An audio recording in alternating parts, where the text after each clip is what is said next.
Welcome back to my channel. I'm Wilby TV. Nagba-vlogs nga po ako ng iba't ibang uri ng halamang gamot. Nagtuturo din po ako ng tips tutorial tungkol sa mga halamang gamot. Kung bago lang po kayo dito sa channel ko, huwag niyo kalimutan mag-subscribe, mag-like yung may simbolo pong ganyan. Huwag na rin pong kalimutan i-share kung nagugustuhan ninyo yung binavlogs ko dito ang tips tutorial tungkol sa iba't ibang uri ng mga natural na halamang gamot. At nagtuturo din po ang tips tutorial tungkol sa mga pagkain, sa mga inumin at sa mga habit araw-araw na nakakatulong po sa inyong pamumuhay sa araw-araw. Bago po ang lahat, pinasasalamatan ko nga po yung old subscriber, old viewer.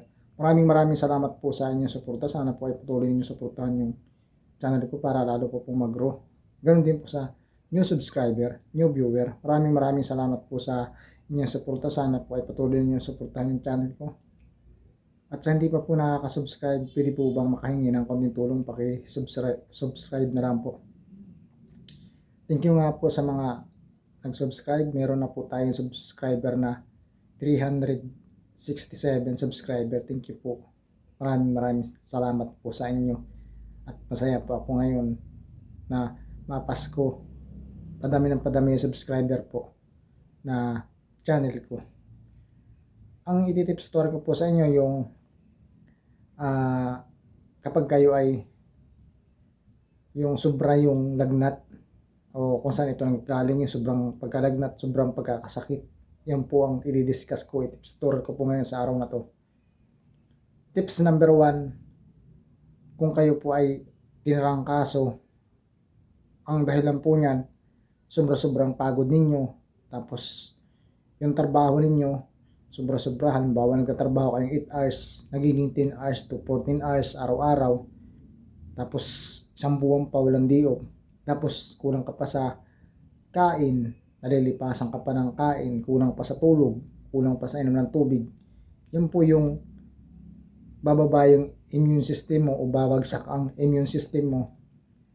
Kapag hindi mo na kinaya, magkakaroon ka ng lagnat, trangkaso, doon yung pumapasok ay ubo, sipon. Siyempre, lalo na kung temperatura ay kagaya ngayong December, malamig. Tapos sa araw, sobrang init. Sa gabi, sobrang lamig, lalo kung madaling araw. Nagatalo yung lamig sa init. Kaya, kung mahina yung system mo, pwedeng bumagsak yung katawan mo. At sa nabanggit ko na kulang sa kain, kulang sa inom ng tubig, kulang sa pahinga, kulang sa tulog, sobra yung trabaho mo. Na-overuse po yung katawan mo, kaya nagkakaroon kayo ng trangkaso, lagnat. Kasi may hangganan kasi yung katawan natin, yung kaya natin. Kapag hindi na natin kinaya yung ganyan, hihina yung immune system, yung babagsak. Yan po yung tips number 1. Tips number 2, dahil ng paglagnat o pagtrangkaso, yung bilad ka sa initan sa buong maghapon. Kagaya ng kung ikaw ay nagkakontraksyon, di ba? Sa construction, bilad sa araw. Tapos yung iba nagkakontraksyon, ito pa po nagkakontraksyon ako dati. Pagdating niyan doon sa hapon, siyempre kung binata ka o kwan, may asawa, bago kayong kasal, misis o bago kayong libing, siyempre tatabi ka, amoy pawis ka, siyempre medyo mabango ka para sa misis, hindi magalit sa iyo o ganahan sa iyo. Ganun din po lalo na yung mga binata, maliligo yan pagkagaling sa construction kasi may pawis siya, may araw, siyempre maghapon ka bilad. Yun, doon mo po makukuha yung sakit kung mahina immune system mo, pwede ka maglagnatin o umubo ka o sipunin. Doon po nakukuha yung lagnat sa nabilad ka sa buong maghapon tapos naligo ka. Yan, ang ibig sabihin, nasubuhan ka o napasma. Then, hindi po naniniwala ang doktor sa pasma ha, o subuhan o napasma. Hindi po yung pinaniwalaan nila. Yan po yung pansinin ninyo. Ito yung halin tulad ko sa inyo ha. Comment kayo sa sinasabi ko. Di ba pag yung katawan ng sorry. Di ba kapag yung sasakyan natin o kahit sa motor, napakatagal na nagabiyahe, halimbawa yung mga 10 hours to 12 hours. Pansinin niyo yan. sobrang init ng makina na sasakyan natin, pag yan ay binuhusan mo ng tubig, uusok yan. Ganon din yung katawan po natin. Kapag binuhusan mo ng tubig o naligo ka, uusok. Di ba pasmado na? Yan po napakasimple. Ito pa po isa. Alam niyo yung itak ba ang paggawa ng itak? Ang paggawa ng itak, bakal. Tapos kinukurtihan yan. Pag yan ay nagbagay yung itak, may pampalo yan yung maso na bakal. May panghulma. Tapos isusulbot do sa tubig na malamig, di ba? Umuusok. Ganon din yung katawan, nasubukan, di ba? Oh, ba? Yan po yung tips number 2. Tips number 3, isa pa rin kinasasama ng katawan. Yung pagod na pagod ka na, tapos kulang ka pa sa tulog, kulang ka pa sa kain, nag-inom ka na nag-inom, yun, di ba? Napabayaan mo na sa sarili mo.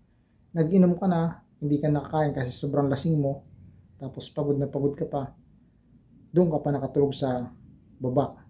Sa baba, kung saan ka nag-inom, halimbawa may simento dyan o lupa, doon ka na bumagsak sa sobrang pagkalasing mo. Siyempre, mayroon yung mga pag, ibang may pag tayo.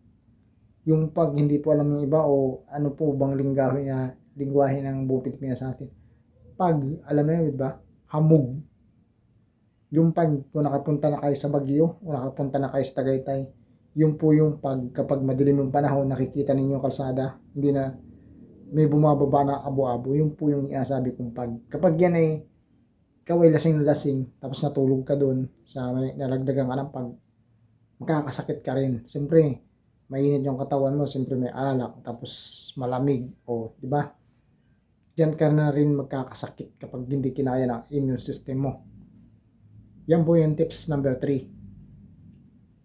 Tips number 4. Ito pa rin po Tips number 4. Gutom ka na, hindi ka pa nainom ng tubig, tapos wala ka pang pahinga. Yung dire-diretso po yung trabaho mo, tapos sobrang bibigat pa.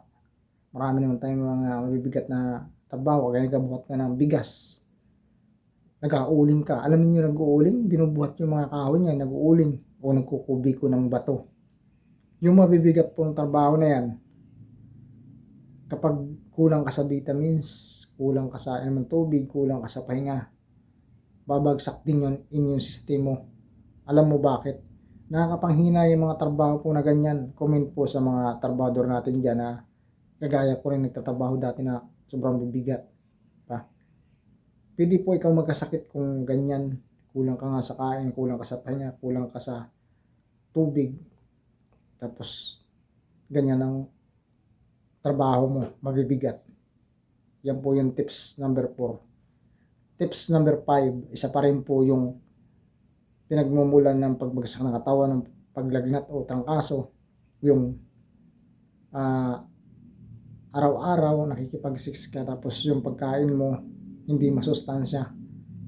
Halimbawa nakakatatlong sex ka sa isang gabi o 6, di ba? Meron talaga na mahilig yan.